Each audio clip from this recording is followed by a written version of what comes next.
Hello everyone, my name is Haesoo Kim, a master's student at KAIST, and I will be presenting our paper, When Does It Become Harassment? An Investigation of Online Criticism and Calling Out in Twitter. This work was conducted with my amazing collaborator HaeEun Kim and my advisors Juho Kim and Jeong-woo Jang. Criticism is a central part of social commentary and discourse in social media. We can often find examples of this phenomena, such as cancel culture, the Me Too movement, digital activism, among other positive and negative incidents. Social media, and especially Twitter, is recognized for its ability to host such critical communication, but at the same time, it is criticized for enabling harassing behaviors in the name of critique. In this paper, we aim to explore this phenomena further and observe how the people involved perceive and are influenced by such criticism. Specifically, we are looking at calling out behaviors, which we define as the general act of publicly identifying and criticizing people online, often due to a perceived transgression. There are three major stakeholders involved in a calling out: the caller, who is the person criticizing or calling out others; the callee, the person being called out by the caller; and the bystander, who are the people who witnessed the calling out. In this study, we aim to answer the following research question. What are the common patterns and motivations of calling out on Twitter? How do these calling outs impact the callee and the Twitter community at large? How do various groups perceive or evaluate calling outs differently? And finally, how do these calling outs escalate into online harassment? To answer these questions, we conducted qualitative interviews with 32 South Korean Twitter users who had experienced calling outs as either a caller, callee, or bystander. Based on these interviews, we organized the common themes and behaviors often found in calling outs. Here, we introduced the life cycle model of a calling out. There are four major phases in a calling out: the background, the initiation, the amplification, and the resolution, and it can also proceed into online harassment during the initiation and amplification stages. So let's start with the background. Before someone is called out, there needs to be a reason for the calling out, namely the callee exhibiting problematic behavior that attracts criticism from the callers.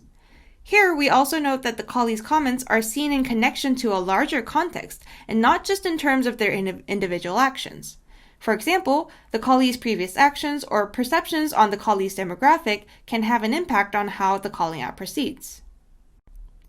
Next, once the caller discovers the callee and their problematic comment, the caller publicly announces their disagreement toward the callee, initiating the calling out.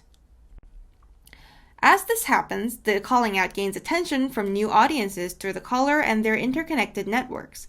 As the callee and the caller gains attention, more people may take interest and join in, amplifying the calling out. In this process, malicious actors could join, and callees might experience psychological suffering due to the scale and content of the criticism, leading them to feel as they are being harassed by these people. Finally, in the resolution stage, the calling out dies down as callers lose interest or no longer has the ability to continue criticism. So, why do people call out others? What do they want to achieve? Obviously, we know that they want to criticize, but why choose this particular method? Interestingly, we found that more often than not, calling out was non-communicative. The callers are rarely talking to the callee, even while they are directly referencing them or their accounts. In many cases, the callee and their tweet was seen as a vessel through which the caller can express their own opinions, usually for a different, larger target audience. Callers also thought that the criticism is deserved and justified as consequences of the callee's initial transgression. In a way, they held an attitude of they had it coming to them, since the callees, in their eyes, did something bad. One participant noted that they didn't think of the events as harassment, and rather they thought it was online karma, again, getting what was coming for them. Callers were also often aware of the negative repercussions, such as potential harassment, that the calling out can have on callees. However, despite this fact, the caller still thought that calling out was effective for starting public discourse or raising awareness about a certain topic. We now move on to the findings about the repercussions of the calling out. Many callees were taken aback by the range and scale of the response that they received.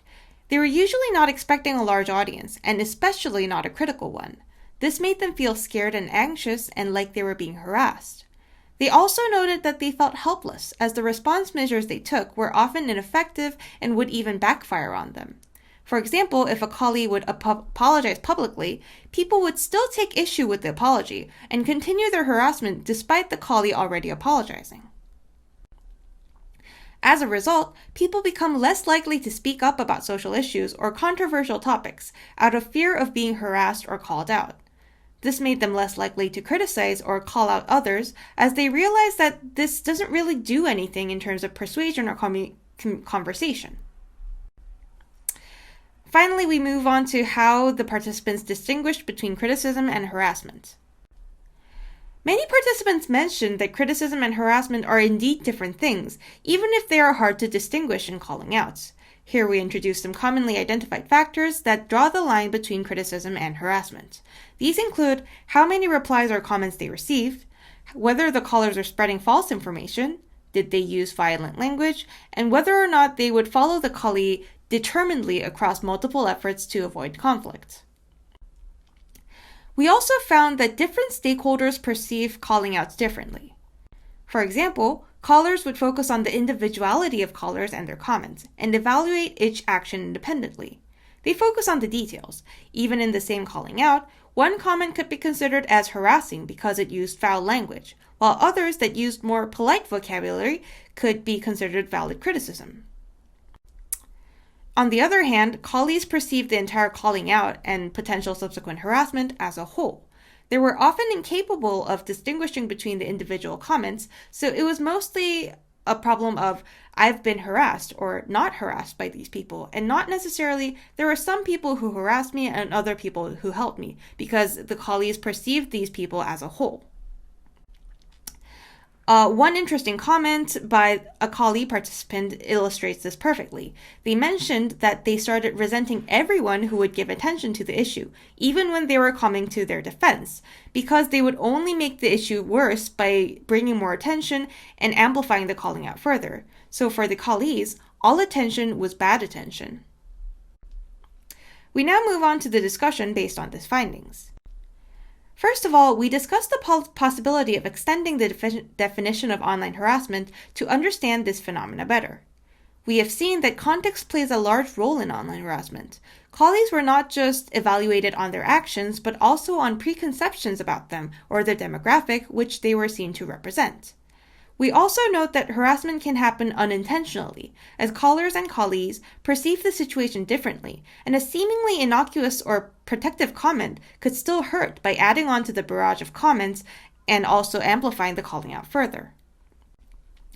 We also note that the platform design has an impact on harassment. Many participants noted that the design and features of Twitter influenced or facilitated calling outs and online harassment. Particularly, their focus on amplification and engagement can exacerbate the scale of the calling out, making it progress into harassment. Harassers would also abuse certain features to exert psychological pressure to their victims.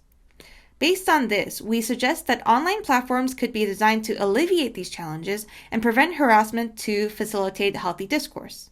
We propose that introducing an experience-centric instead of the rule-based paradigms of online harassment, as well as designing for de-escalation and providing support for indirect bystander intervention, can help mitigate this issue. Thank you for listening to my talk, and feel free to contact us if you have any questions. Thank you.